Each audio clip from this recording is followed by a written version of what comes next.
Okay, so balik muna tayo.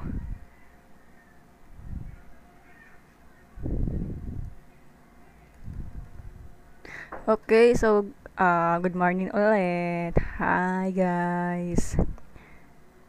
Is- So, pag-uusapan natin yung wala muna tayo mga math na yun kasi accounting, ano muna tayo, mga accounting um, tips muna tayo guys.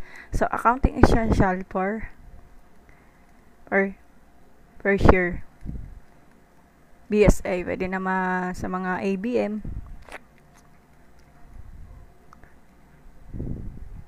student, okay? Georgia and Move, hello po. Thank you po sa pag-tap-tap ng Heart React Teacher Rosby. Okay, incoming pressure BSA or ABM. So, accounting essential po tayo sa mga gamit. So, always papakita ko na lang kasi tinatamad lang ako magsulat. So, yan. Punta tayo doon. So, ito yon. Ito muna. So, mahalaga talaga may, ano po siya, calculator. So, dito muna tayo. So, calculator. Yan. Saglit lang. Cause of blur. Ayan, yung nakikita mo parang ganito. Si B always talaga na may calculator po kayo. So, yan. Yan. O, screenshot natin para makita nyo.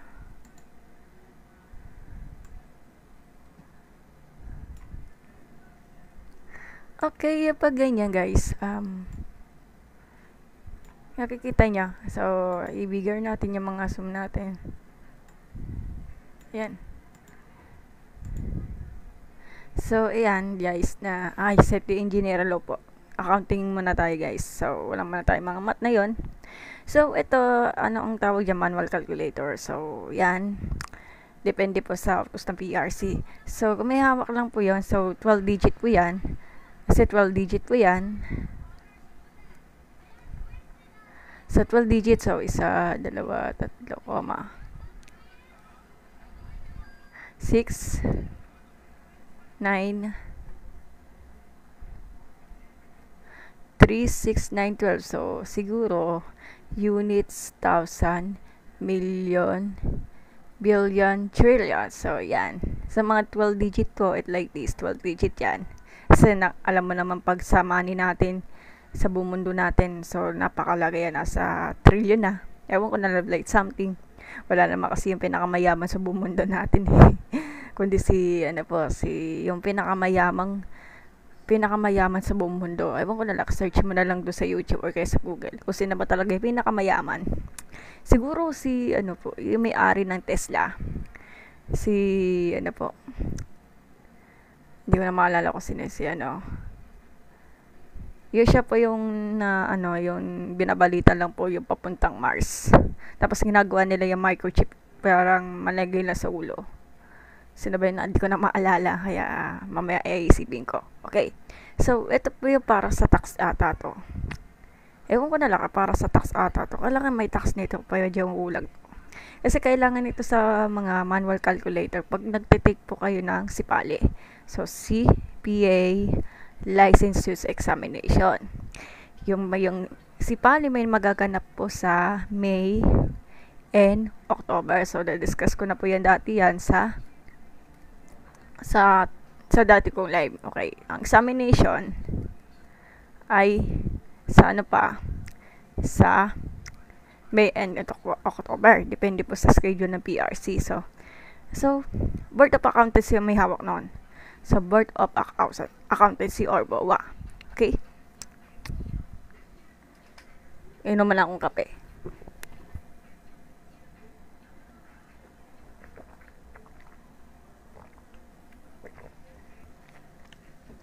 Kasi hindi pa ako nakaranas ng yung mga manual na calculator. Nung nag-aaral ako ng BSA, hawak ko lang kasi yung scientific calculator. So, may napakita ko na yung kanina sa dati kong live. Kaso sa amin bawal talaga ang scientific. So, sanay na po kami sa mga manual. So, ayun yung pagtutunan ng pansin namin. Ito may GT, di ko naman maalala kasi hindi naman namin nahawak yung calculator. Alam ko may tax nito, di ba? May tax yan, di ba? Wala. Sanay lang. Yan natin sa Google. Di ko na maalala sino yung pinakamayaman eh. Mamaya na lang. So, yan. Eto, pwede, minsan ganito. Alam mo, pag ganyan, madali masira yan. So, meron ako ng ganyan. Kaya, tinatapal lang yan. Sayang pera. So, yan. Wala ko naman nito. Uy, thank you po. Usisi sa join ng boss. Eto man, parang nakikita ko to sa bangketa eh. Actually, mechanical bot, hindi po pwede ito sa exam kasi pag pindot pa lang, sobrang ingay talaga. Kaya nakakarindi. Alam niyo na, pag ganyan.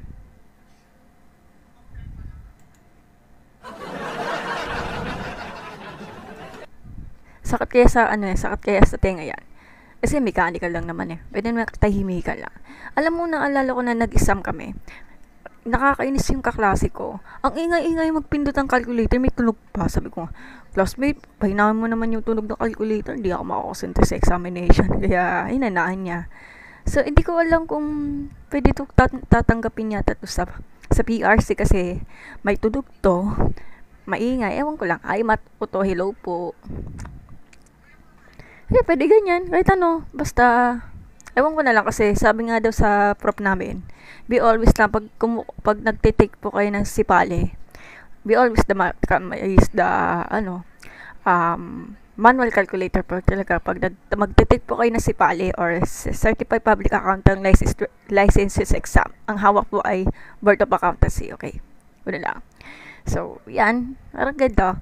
Alam ko may tax dito eh. So, ito, parang may tax ata to. Parang legendary talaga yung ganyan kasi nakakastig talaga kaya pag ganyan. Taing tumatabing hello po. So, ito, parang may tax. Alam ko may tax yan eh. Hindi niya pwede mawala eh. Titinan ko kung ano yung pinaka-best calculator po. Ay, the best of manual calculator. Depende po na sa PRC. Basta manual calculator. Sige, tatanong ko na lang sa klase ko pag ano. Ay lang, yun lang naman. Mas nakakaya may nakakikita mo sa tindahan yun eh. Mahirap lang ibulsa kaya nakakaya. So, nakakaya.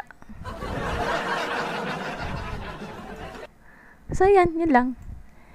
Tama na lang po sa mga klase nyo. O ano yung klaseng manual calculator. Actually, hindi yung pwede mawala ang tax yan. Okay? Yan lang. So, dito muna tayo sa Google. Hindi kasi pwede tanggapin ang mga scientific calculator kapag nagtitake ka na sipali. Actually, mga basic math po talaga sa like this. Gano'n lang. Pero remember, kapag nagsisipali ka, 2 calculator ang dadalhin nyo o 3 kasi madali malobat yung battery eh. Mga 3, sorry.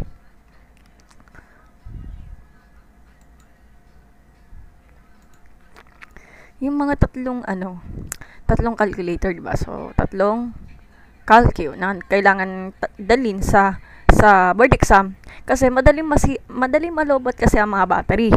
Kasi mga solar yan. Kasi binibilad yan sa tubig. Ay, sa tubig tuloy. So, binibilad po yan sa init. Kasi may solar power to. So, ito wala sa solar power eh. Alam ko bumili kayo ng mga, like example, yung mga Casio. Kahit anong unin na brand. Hindi ko pinopromote ha. Kasi kung makikita may mga ito like this. Yan. Wait lang. Mga natin. So, ito para solar din to, di ba? Yan, makikita mo, solar binibilad niya sa araw. Kasi need lang po talaga 3 calculator kailangan. Kasi baka malay mo, madaling malobat, mapupundi. Yan. Ito parang sa mga accountant lang to, sa mga accountant si student, kaya ganun. Ito dito pwede tanggapin yun. Graphing calculator yan. Bawal yan. So, yan. Pwede naman. Kasi sa mga BSA, ay sa mga accounting subject, pwede naman gumamit ng manual. Pero sa mathematics po, bawal po talaga. Sa calculus po, may calculator technique. Yan, depende po sa request ng teacher nyo. Sa amin, sa pag-BSA kami, manual calculator ang ginagamit namin pag nagdi-discuss kami sa mga accounting major subject namin. Kaya ganun. Ayun lang. So, that's all. So, pupunta po na tayo sa essential. Okay? Tanungin nyo na lang sa PRC kung ano yung klaseng calculator na kailangan nang dalhin. 3 po, paalala ko lang 3 kasi. Bakit? Kasi baka malay mo, malobat yung isa. Hindi ka pwede manghiram kasi baka bawal. Kawawa ka. Okay, dito muna tayo sa mga accounting books natin.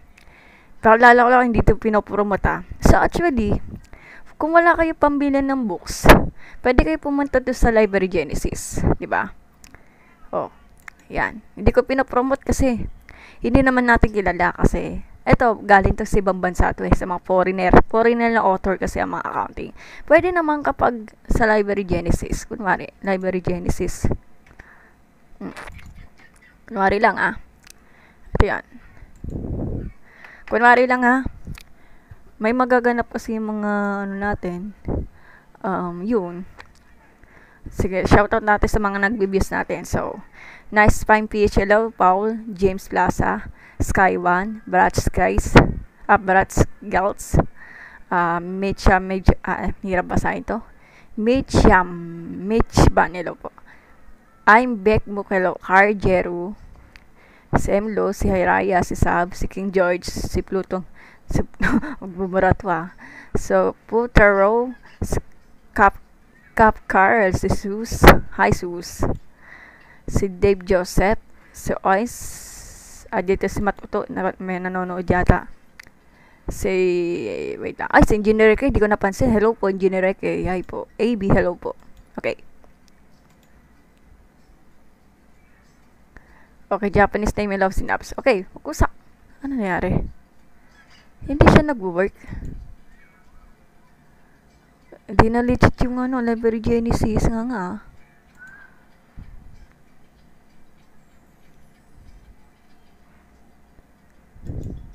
Ano nangyari kay Library Genesis?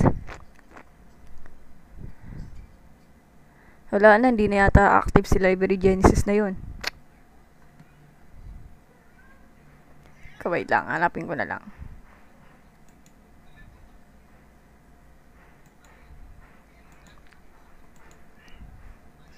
Yan. Ito. Accounting. Hindi na kasi active si Library Genesis eh.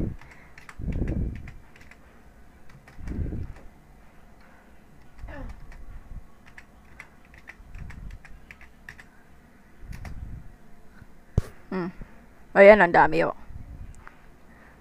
Ito, sa mga, ito. Mga libro do. Pag nagtitipid ka, so, pwede nyo hanapin. So, ang daming authors yan. Hindi ko pwede pakita lamang kasi, copyright po kasi yan. So, accounting kay Wiley. Ay, maganda to kay Wiley, no? Ito kasi nire-request ni, ng classmate ko.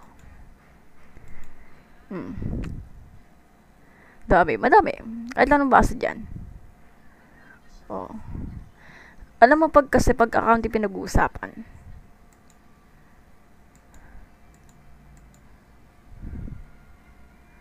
Okay, yan. Seryo, ito yung, alam mo guys, pag-iingat kayo sa mga pagsa-scam guys. Kasi marami kasi yung mga scammer na yon. So, meron nagbebenta yung mga, yung nagbebenta din sa Facebook, or kaya sa TikTok, Shopee, Lazada.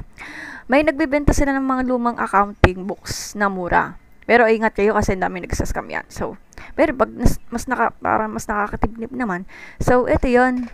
So, pwede kayo bumili ng mga murang accounting books sa Facebook. Pero ingat lang kasi ang dami nagsascam siya. So, talagang so mag-isip-isip muna bago bumili kasi baka mali mo, may scam na yan, kaya ganun. So, mas nakakamura naman. Sa amin nung nag-accounting student ako, sumama kasi yung kaklase ko na bumili kami ng accounting book sa Recto. Alam niya pinapuntaan, Marian. Recto pa talaga. Yun lang. So, yan. Sa Facebook, meron nyo, search nyo, accounting books for sales. Ako din binibenta ko nga yung accounting books kasi baka kasi amagin eh. Kaya gano'n. So, bininta ko na lang. Akaling ko naman yun. So, maraming authors dyan. Hindi ko man ipapakita yung mga authors. Okay. So, yan. Inyo natin.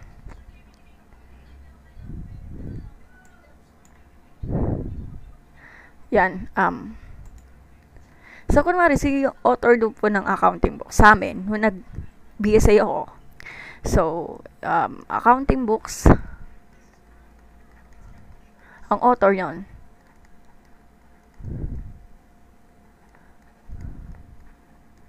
Siyempre, mga CPA yan. Ano pa nga ba? Hindi naman pwede di CPA kasi patay dyan. So, madalas ito tinatawag yung accounting books author sa amin. So, recommended to sa mga, sa prop namin ng CPA namin. So, kay Balix po. Kahit anong accounting. So, Balix po. Yung mag-amang Conrado and si Baby Balix.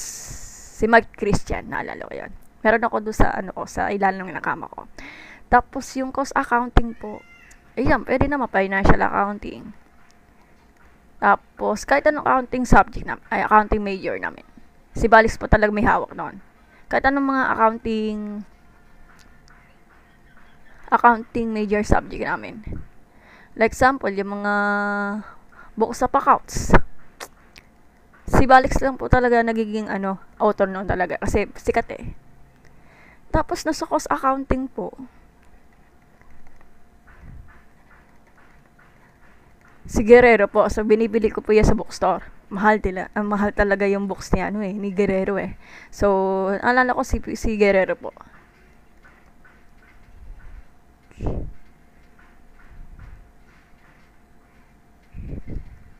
Si Guerrero po. Si Pedro Guerrero. Ewan ko na lang sa iba kasi depende naman po sa request ng professor niya. Pag sa, financial accounting reporting, kay Balix po talaga yan. Ang libro ko ng financial accounting reporting, kay yung makapal. Sobrang kapal yun, kay Cabrera. So, Cabrera, yung parang siyang babae. Cabrera CPA, yung mag-asawang yata ito, nakalimutan ko na. Sa Cabrera po, financial accounting reporting kay Cabrera. Ang kapal kasi ng libro nun. Tapos doon, sa law subject yan, so inabutan ko to, partnership and cooperation, so PARCOR or partnership and private corporation kay De Leon. Magaman De Leon. So, sa Rex Bookstore yun ang mahal po talaga mga law books. Napakamahal. Sa Rex Bookstore yun, kay De Leon, partnership and cooperation lang po. Hindi pa ako mahawak na obligation ng contract kasi hindi pa ako kumukuha sa second sem pa yun. Kaya nag-stop na po ako. Pag tinapos ko na po yung second year per sem, pero hindi naman ako nag-enroll ng second sem. So, nag-stop na po ako gagawa ng pandemya. Yun. Ano pa ba? Intermediate accounting, yung INTAC 1, 2, yan lang ang hawak ko. Pero INTAC 3, hindi ko alam, titin ko yung credential ko. INTAC 3 ba ako doon? Hindi ko naman kasi maalala. Naalala ko ng first year, intermediate accounting was. Intermediate accounting to. Baka siguro sa second sem ata, na intermediate accounting to, ang hawak po talaga, si Balix po talaga may hawak yun. May nakasikat si Balix eh. Diba?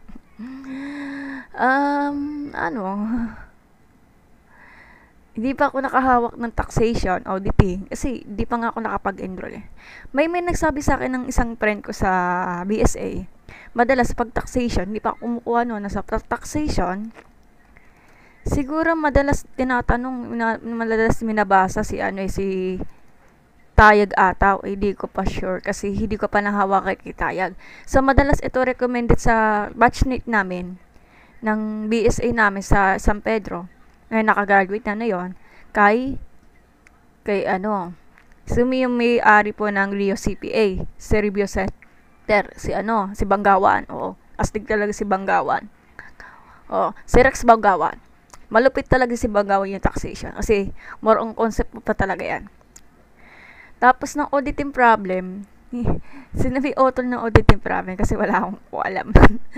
Minsan kasi yung pinakasikat na accounting boss, si Milan. Maganda kay Milan kasi puro Tagalog na words na yon. Kay Milan. Puro yung mga accounting books, ganun pa rin. Kasi kahit sino author. Minsan kasi yung pinakamasakit sa ulo, yung basic accounting po. Yung para sa mga basic, ABM, baka first year. So, madalas ito, binibili to sa online. Kay, Balyada. Sa Balyada CPA. Saksa uli yan. Made easy pa lang yan. Kaya gana. So, hindi ko na ipapakita yung laman kasi baka makapirate ako. Ilang. Pero yung mga, concept of framework in accounting standard kay baliks pa rin yun. Kasi lahat ng sakop talaga yung accounting major subject ay humahawak lang talaga si Alex talaga kasi noon kasi hindi pa kasi noon kasi wala pa sila Rio CPA bago kasi si Rio CPA si Pinnacle bago din yon ay uso kasi mga review center for the accounting kay ay si PAR Certified Public Accounting Review Center tapos ano pa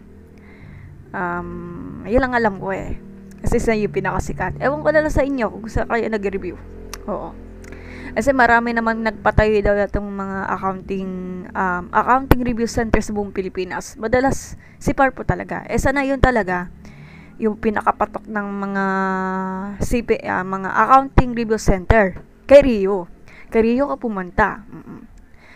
So Rio kasi maganda talaga ang nagtuturo no si Rio CPA po Review Center. Meron niya sa Facebook page yan FB page. Kay Rio CPA.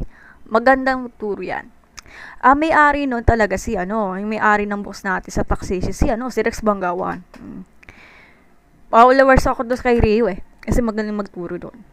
At magagaling talaga nagtuturo noon. At lalo na si Abidago. Siya talaga nagtuturo ng mga financial accounting, audit, advanced financial accounting.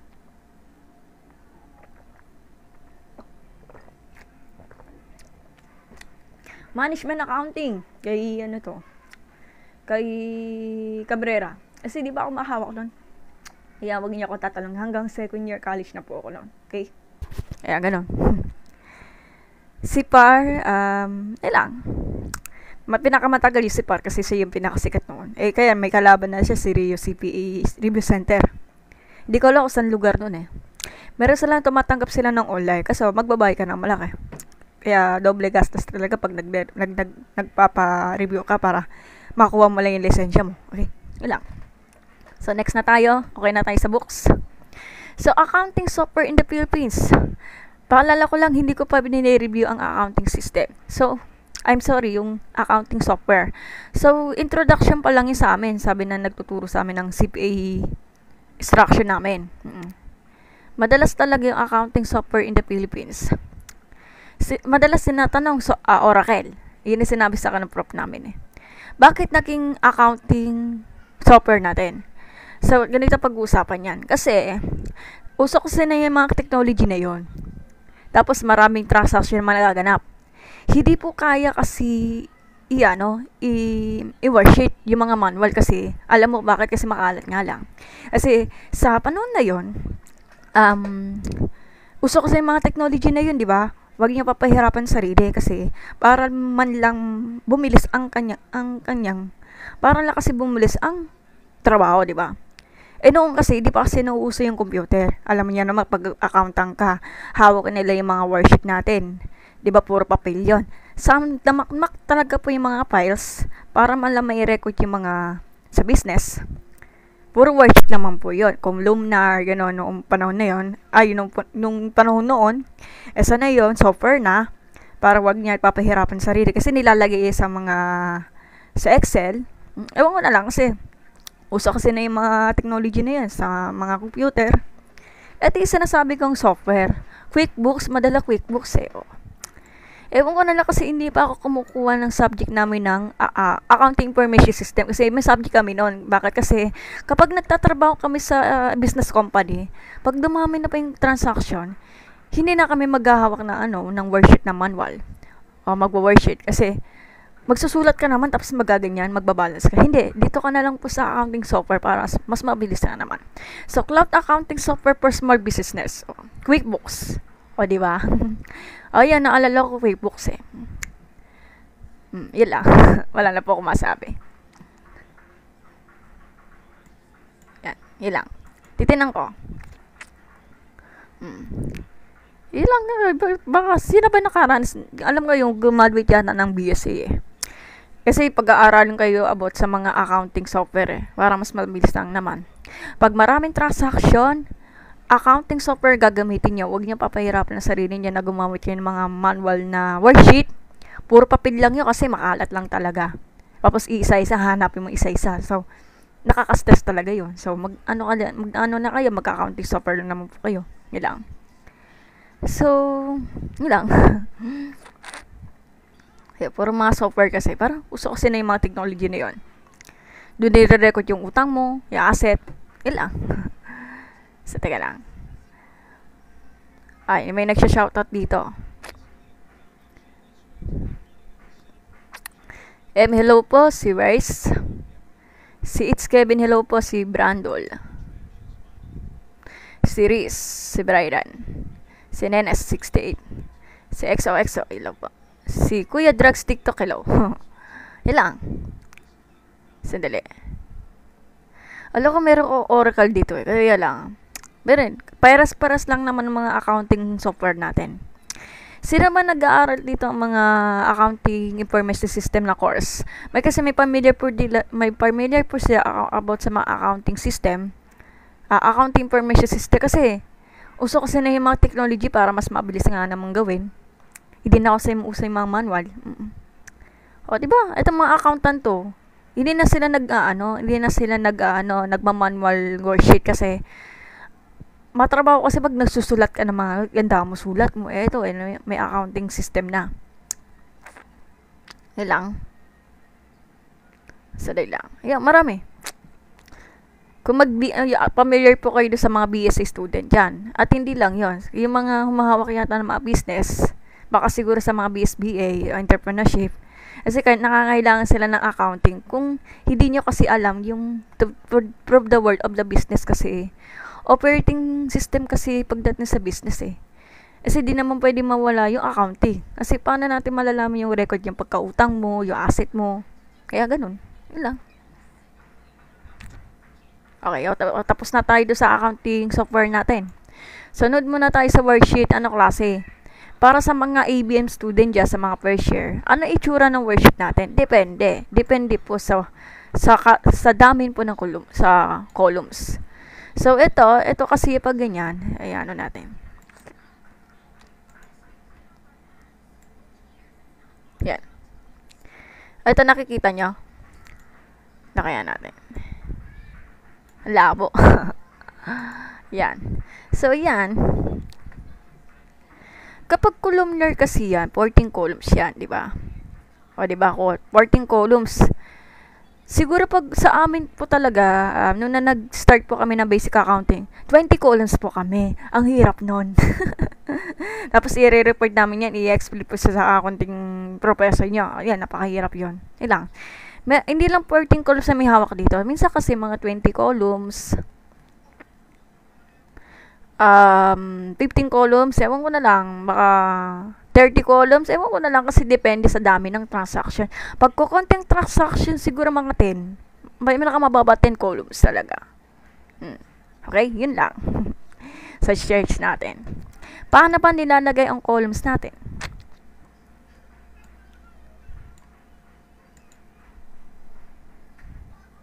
Wala, labo talaga. Visit natin si Cheng. Ay, hindi rin pwede. Error talaga. Bawal. Yan natin makita. Ito, kunwari ito. So, ang labo nga lang.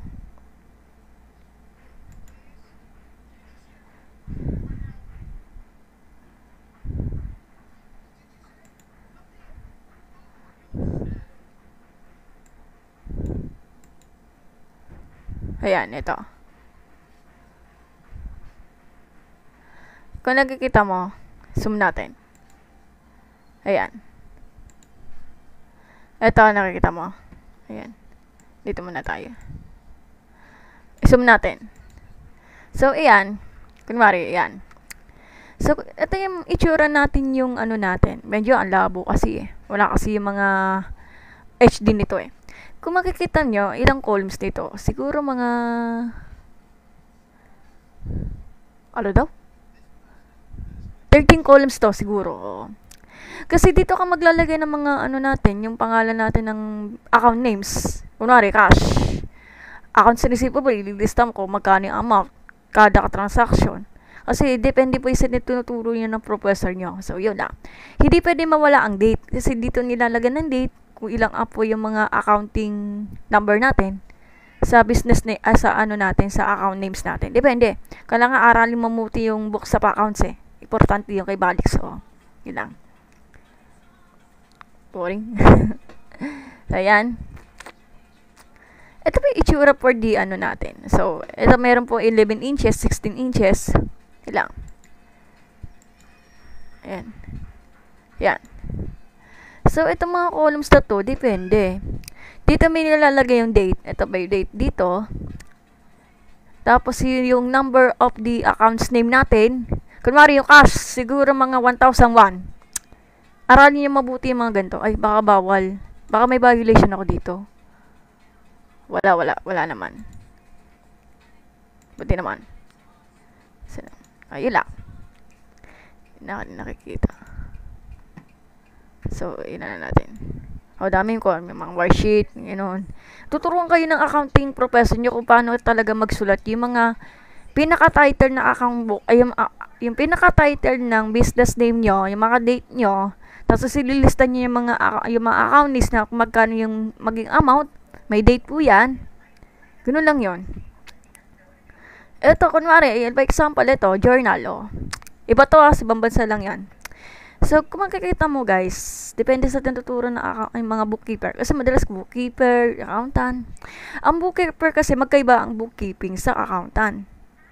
Pag bookkeeper po, nagre-record po siya ng mga basic accounting, like cash, accounts receivable, yung mga basic lang muna. Si accountant po talaga, madami yan. So, more on the analytic pagdating sa mga major accounting subject like the taxation, auditing.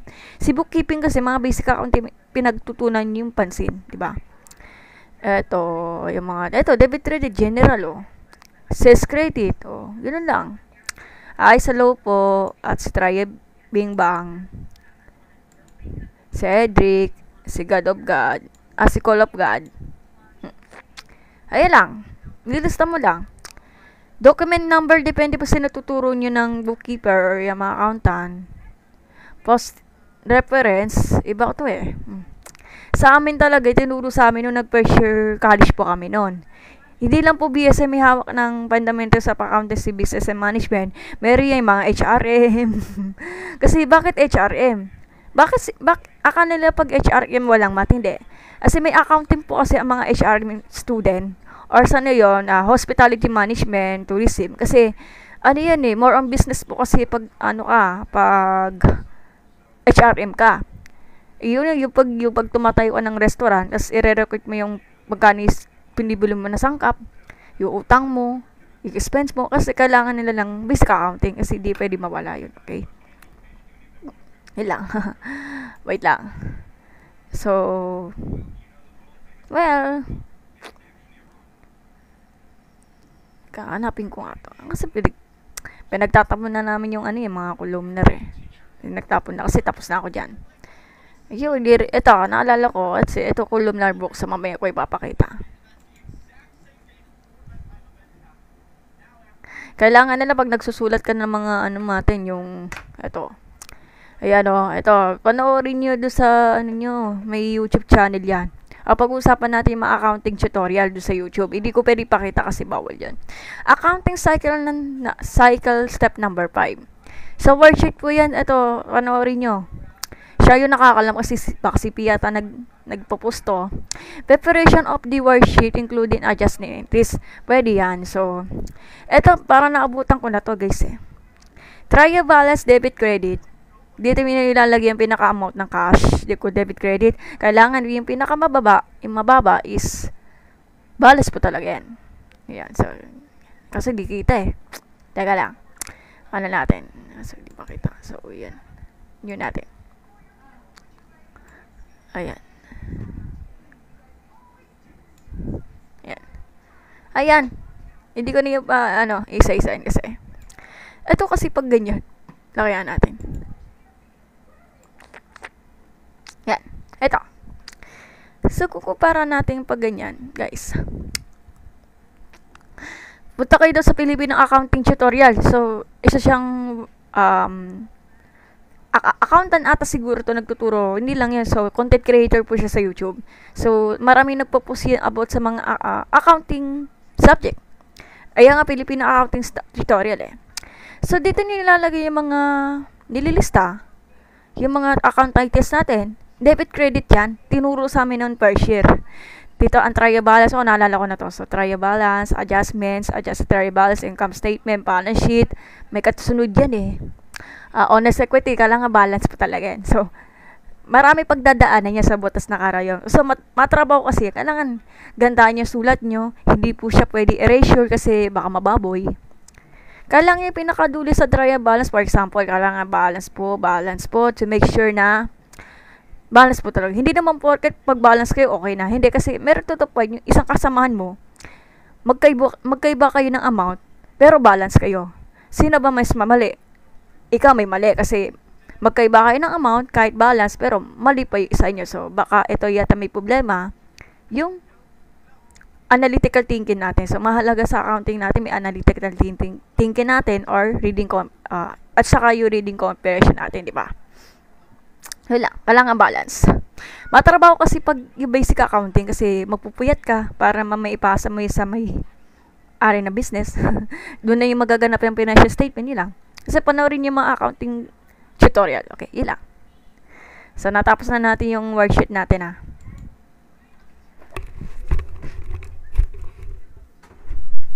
Bakit? Kagising lang.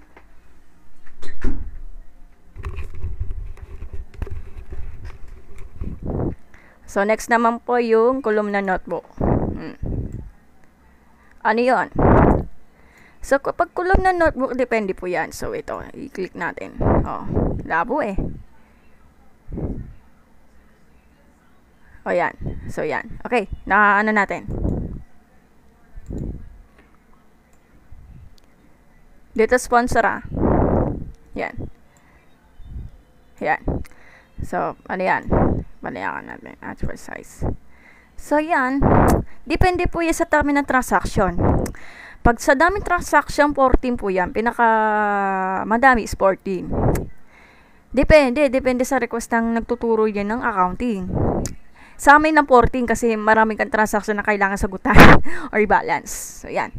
Kasi, ganito pagtuturo yan. Sa isang column ng notebook, isang accounts names. Kunwari, isang column na notebook, sa cash po yan. O, di ba magastos yun? Pamahal ka pa. Tapos, dito sa isa naman, isang column na notebook sa accounts receivable. Isang column na notebook sa PPE. Depende po sa tinuturo nyo na account instruction nyo. Kailangan yung account names nyo or charts of accounts nyo, let's say cash, accounts receivable, isang notebook, isang account names. Kailangan hiwalay-hiwalay lang po yan. Kaso, magastos nga lang. So, menos gasto kasi pag fresh yan eh. Mas maigi pag gusto mo magtipid. Pwede yung ipaghati-hati na lang. So, sa isang notebook, hatiin mo sa limang account names. Kunwari, isang kabak nito, cash. Tapos isang kabak nito, accounts receivable. Yung isa naman, accounts payable, PPE, inventory, at mo into sa 5 sa isang notebook para mas nakakatipid. Kung mayaman kayo, wala pa tayong problema. So, isang notebook, isang account names. Kaya nagagastos ka ba na malaki? Yun lang. So, natapos na tayo. So, sunod naman, ayun lang. So, kaalala ko lang kapag nag-aano kayo ng column na notebook, so, hindi mo pwede, kagigising lang. So, wait lang, katapusin ko muna to. So, ayan, kailangan paalala ko lang kapag bagwag kayo sa BSA into first year college.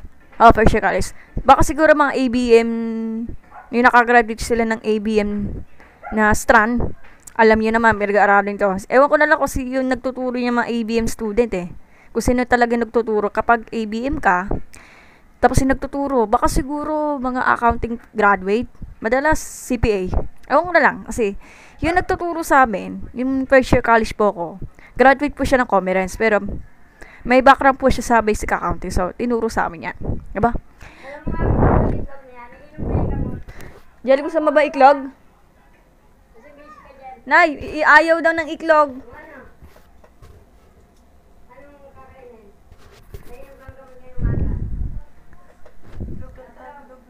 Iklog hotdog na lang daw. Di masyadong lata yung itlog. So, yan. Tuturuan ko kayo kasi hindi nyo sa amin lang, hindi nyo sa amin lang. Binagsabihan lang namin ng wag lang babuyin yung pagsusulat ng kolum na notebook or yung worksheet kasi baka madumi. Sayang lang po isang peraso, no? So, magkano ba yung worksheet namin? Baka 5 piso isang peraso, tatapon mo lang. Kasi sayang. Pag hindi kayo sanay sa pagsusulat ng magandang sulat, so, maglapis muna kayo kasi mabubulang naman. Kapag sanay na kayo, mag-ballpen kayo, make sure talaga, ganda yung sulat nyo. Kasi nakakailangan talaga sa mga accountant magandang sulat. Pero hindi namang typically na kailangan. Depende pa sa tagal na pagsusulat. We make sure, wag lang erasure, yun lang. Okay, wala na ba? Last na lang to ha. So, pwede nyo hanapin yung mga website, yung mga, baka bawal to, hindi pa pwede pakita eh. Mababan ako eh. So, pwede nyo hanapin yung accounting tutorial. Marami nagpo-post nito. Oh.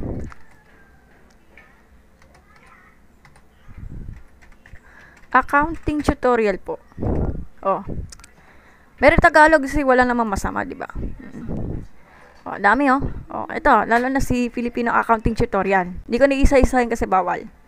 So, ito, mas patok to. Sabi sa mga BSA student na nakausap ko si Sian, oh. Ito, madalas din napanood si Serwin Accounting Lectures.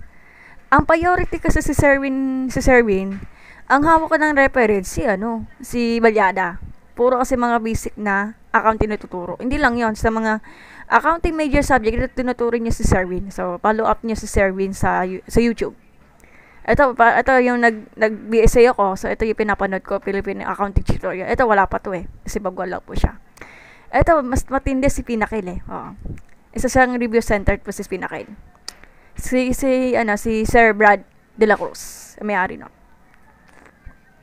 Ito, marami kasi nagpo-post yan, no, sa accounting tips, AB ang online, kahit sino. Yan lang. Madami. Ano to si accounting staff, foreigner po siya. Ito, lalo na to eh. Ito to. Learn with Mayora. Ano to? ABM yata siguro. Ano to? Accounting graduate pa to? CPA. Di ko alam. Ayan, ito. Ayan, maraming nagpo-post yan mga accounting tutorial dito sa YouTube. Hindi yung pwede mawala kasi para sa nakakatip. At lalo na to sa Search Your Accounting Lesson, maipit talaga to. At nato to, idol ko to si Accounting Taxation Hub. Isa siyang graduate po siya ng law subject ata to. Baka attorney, CPA, Siguro nung panahon na nag-BSA ako, edi wala pa yung mga yan. So, madalas pinupuntahan. Ito yung pinaparequest ng kaklase namin, si CPay Street po. Mukhang taratado siya, pero namin ako natutunan. CPay Street po tayo. Yan. Ilang. Ito, si CPay Street, follow up niya si CPay Street. Marami ka natutunan sa mga basic accounting. Nagtuturo din yan. Kasi certified public accountant po si CPay Street. Oh. Kasi nung from addiction po siya sa droga to certified public accountant. Ay, baka maban ako, excuse me, TikTok Ayan, so ito yung pinapanood ko nung nag-BSA ako na first year. Wala ko, yung una kasi, hindi ko lang siya maintindihan kasi kung ano-ano kasi pinagsasabi. Pero nung nalaman pala, ay maganda to. Puro mga technical na yung technical kasi nagtuturo kasi puro technique lang. Ayos, yung mga mnemonic na DC Adler kasi ito yung tinuturo namin sa accounting instructor namin. So, DC Adler kasi expanded accounting equation po yun, yung DC Adler. Okay. Ay, ma'am, dami nagtuturo to. Dami na ako natutunan. Puro crash course to. Mga basic lang. Pero wala siyang taxation. Puro yung mga motivational speaker. Kasi, nagmo-motivational speaker po siya. Yun lang, ito yung pinapanood ko nung nag-BSA ako. So, yun lang. So, ayan, natapos na natin yung accounting essential natin. Yun lang. So, sana man lang may natutunan. So, maraming salamat sa panonood dyan, 64 viewers. At salamat po sa pagtatap-tap ng heart react. So, kailangan ko lang, talaga, na gumawa lang ako ng Kasi may gagawin kasi ako mamaya. So, ito, binibigay ko lang ng time para makapagturo sa inyo. Okay, shoutout po sa mga nag-joy. Pasensya na kayo kasi hindi ko na may isa-isa. Okay? So, maraming salamat sa panonood. So, ipopost ko na po yun sa isa kong YouTube channel ko, yung MGA Accounting Tutorials. Okay? So, ipopost natin yan. So, wala na pong masabi. Kaya niya yan. Kung gusto niya talaga maging accountant, so just go lang kasi walang madaling course. Sipagan lang mag-aral at huwag kayo susuko. Ilang. So, good luck sa inyo mga BSA dyan. Aral lang yung mabuti. So, kailangan ko na lang talaga na bumaba kasi magagawin pa ako. So, see you on the next tutorial in accounting. Next time na lang. Bye-bye. At magandang umaga po. Bye-bye. Good luck sa inyo. Pray lang. Kaya niyo yan.